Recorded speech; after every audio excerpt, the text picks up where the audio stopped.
Hey, welcome back to Yogi's Garage. We are in part 3 of our rust removal and repair phase of the 2002 Porsche 911 Carrera Cabriolet restoration project. That's a lot to say, I know. Basically, what we got to get done today is we got to clean up the edges of the metal that I cut in the previous video. And if you have not seen the previous video, be sure to click that pop-up banner above so that you can get caught up.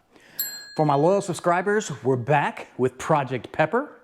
For my new viewers, welcome. You're in for a treat. I'm doing a Porsche 911 restoration, as I said. Right now, I've got the engine shipped away to LN Engineering to have the engine bored out from a 3.6 to a 4-liter, as well as having it re-sleeved with Nikasil liners to prevent bore scoring in the future. So a lot going on there on that project. And once I get that back, then of course I will kick off the engine rebuild phase of this project so that we can get everything back into the car and I can start driving it finally. I've had the car for almost a year now and I've put on maybe 1,000 miles. If I'm lucky, I'm thinking probably around 500 is more of an accurate number. Okay, so I want to smooth out the edges on the cut. I also want to go underneath and grind down all of the undercoating. And I'm going to use my die grinder for that. And I'm going to go in there with some rough grit sandpaper, get my mask on, and just start taking that stuff off so I can get to the bare metal and start grinding it into a smooth square edge. So let's get started. And these are the tools that I'm going to be using for this project. I may use some wire wheels to get down to some of the bare metal here, but mainly I'm going to be using my 90-degree die grinder here with some heavy grit sandpaper. I believe this one here is either 40 or 60. I got it in a sample pack, but really, to be honest, what I really like using is the flapper discs, but in this sample pack, it only came with one. So I'm gonna order myself some other ones, but not until I burn through the rest of the samples here and see which one I like best. But so I could come in here and just do a 90-degree grind on this, but there's a lot of undercoating underneath. So I want to get the undercoating grinded back a little bit on the underside, and then I can smooth out this line here and as well here, get them all nice and square. This here I'll do it at an angle, of course, but I think the plan is to come in with one big piece here and then another piece here to wrap it up, and then that should seal it up for good. So I'm gonna get my mask on. I'm gonna climb underneath and start grinding, and I'll set you up so you can see what's going on down there. All right, I've got a mask on, so I'm gonna sound a little muffled. I'm gonna try to adjust by talking a little louder, but you can see this undercoating here needs to come off. I need to get to bare metal right here, and I wanna do that all the way around on the larger cuts.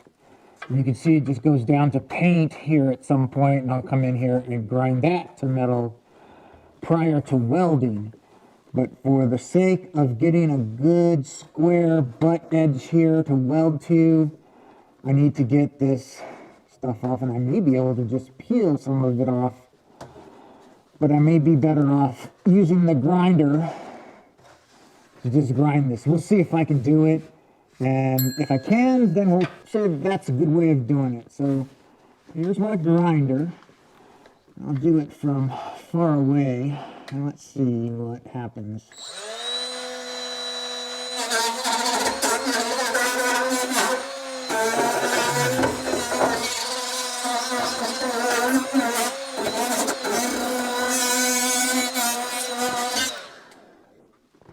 You can see some of the smoke coming off of that, hence the reason why I'm wearing a full face respirator to keep the stuff from getting in my eyes and my nose, as well as not breathing that smoke in, because I'm sure it's not good for your lungs. All right, I'm gonna start grinding with 2 hands. You can take a look after I'm done and judge for yourself if this is a good way of doing it.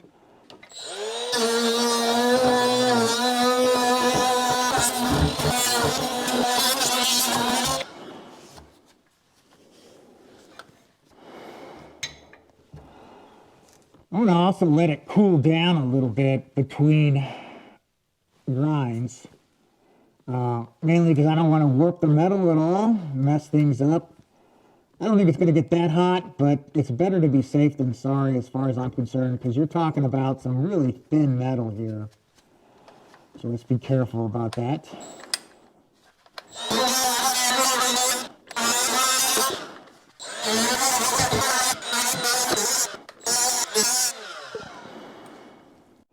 All right, so this should give you an idea of what I'm trying to accomplish here.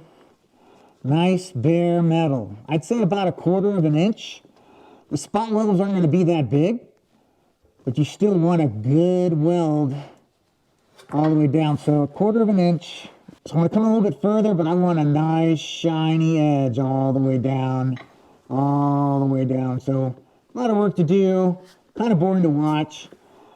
I'm going to turn off the camera now, and with the magic of editing, you'll see what it looks like after I'm done. Okay, not sure if this is going to come out, but I'm underneath the car, and this white you see there is some construction paper or thick stock paper that my wife put together for me. Yogi Mama did this, and she taped it from underneath. And then Yogi Mama, can you put your hand down so we can demonstrate over here on the edge? Right there.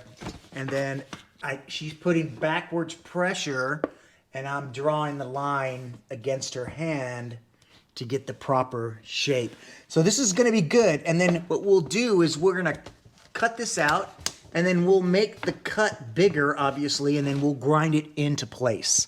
So I think that's the plan. All right.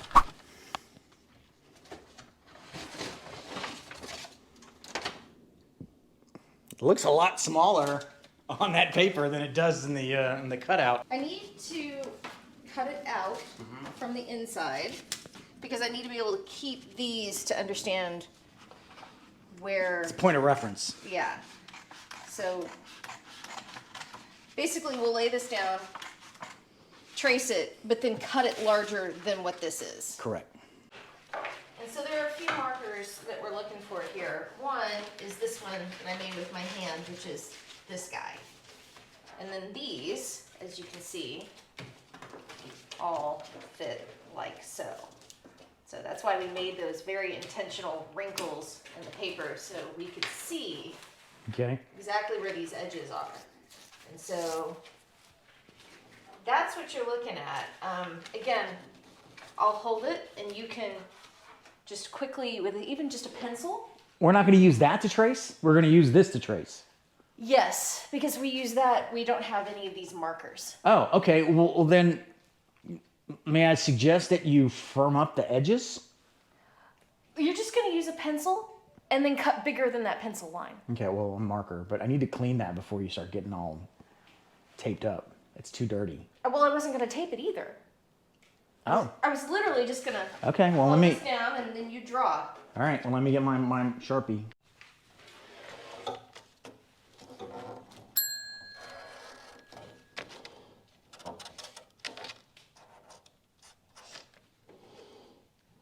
So that's what that looks like when it's not all rusted. I mean, I can't even make heads or tail of the chunk that I took out in this area. Who knew? Who knew? All right, now this one. Okay. You're going to go up and a little bigger, I think. I'd rather you cut off too much than not enough.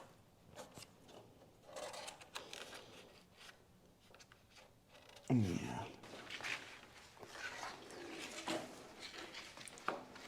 Okay.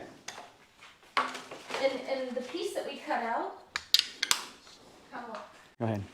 So just to take the reverse, if we lay this back in here, it's a pretty... So then we should be able to take that over there to the other one and get that vertical angle measured. It fits it. There you go. So it is a little large, but I think that's better. Oh, absolutely, yeah. Okay, so I think we have a plan here. I'm gonna double and triple check points of reference here to make sure this is exactly where it should be, but it's pretty gosh darn close. I mean, look at that. This is outstanding work, honey. Thank you. Look at that. Perfecto. Wait, that's Italian. We need German. Das gut. I don't think that's it either. But that's German. Das gut. Das gut. What did I say? That's good? Yeah. Okay, that's good. Okay, it's cutting time. And I know that I'm using several colors here, but this makes sense to me, kind of. And so it's basically the black line here is the original cutout. And the pink line is about 5 centimeters out from there to give me a little bit more meat, if you will, that I can grind off or cut off.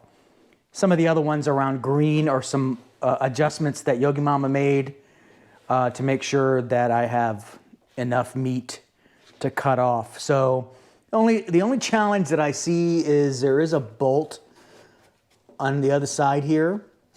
So I'm gonna have to come in on the black line and cut around that. And I did mention that when I started cutting it out that I needed to be careful with that. And I got myself a new tool. You know me and tools. So I got myself a 3-inch cutoff wheel. And this one's pretty awesome because it's really small. And that means that I can get in here, guide the line, guide the cut, without having to, heft around a huge 4.5-inch angle grinder. So I think this is going to work out really well for me. I'm looking forward to using that. So I'm going to make it easy on myself, and I'm going to start on just some simple straight lines to get used to the cutter. And then I'll start working on more of the fancier cuts, like the angle up there, and then around this access port. So let's get started. Oh, and I have earplugs on too because this is going to be really loud.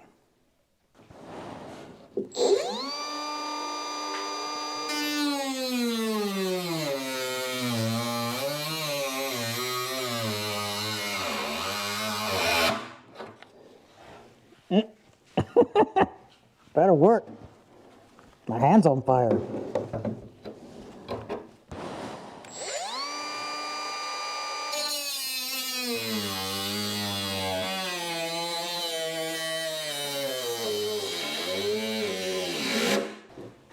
I'll swap out the battery, see if this makes a difference.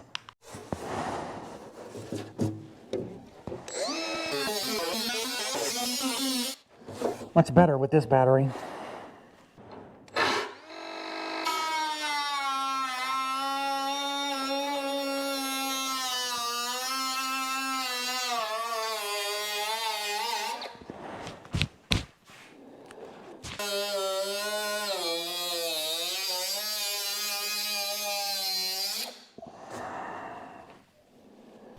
You'll see here that I switched back to my 4.5-inch angle grinder because that's the area where the reinforcement brace is, and it's about 2 to 3 layers worth of sheet metal, and that little 3-inch cutter is not going to be able to do that. Okay, there we go.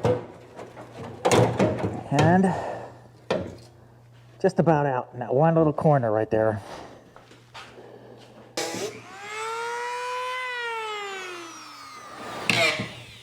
Here we go.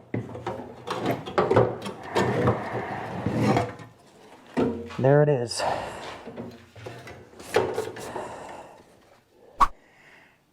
Okay, here's the piece. And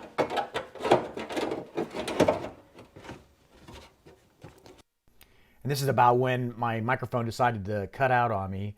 But basically what I'm saying here is that the cuts were good, except for the area at the top. We'll have to work that out later. But everything is overlapping good. Now I can cut it down to size and get it in. All right, I think this is a good place to stop. I didn't get much welding done today, but I did do some trial runs. And like I said, practice, practice, practice, because you only have one donor piece that you can make a mistake on, and you really don't want to make any mistakes on. So measure 100 times and cut once. That should be the motto for this video. And make sure you get someone like your wife to come in and do the measuring properly, because they're going to do it right and you're probably not, at least if you're like me anyway. And also I'm looking forward to the next video, because that's when I'm really gonna get into butt welding and repairing the damage. So we made some pretty good progress in this video. We've got the rust pieces carved out. I've got the donor piece cut, rough cut to size. Now it's just a matter of sizing it in place, getting the ends welded together, and then start putting the seat back in. So we're getting close. And like I said before, the engine teardown is on hold until it comes back from LN Engineering. But for those of you who are new to my channel and you've made it this far, thank you for watching. Be sure to subscribe, like, dislike, leave a comment, engage with me. I really, really enjoy that. And I'm really looking forward to the next challenge, which is welding. And if you're a regular member of my channel, thank you for sticking around. But also, I don't know much about welding, so I'm learning as I'm going along. And what better way to learn than on a Porsche 911, right? Might as well. What else are you gonna do? So with that, thanks for watching, like and subscribe, and we'll see you next time on Yogi's Garage. Yo, microphone check, make it a microphone check. Give it a microphone, I make the microphone dead. Don't step to me, newbie, I could truly be moody. I could have played the fucking Grinch in the movies. I've been a part-time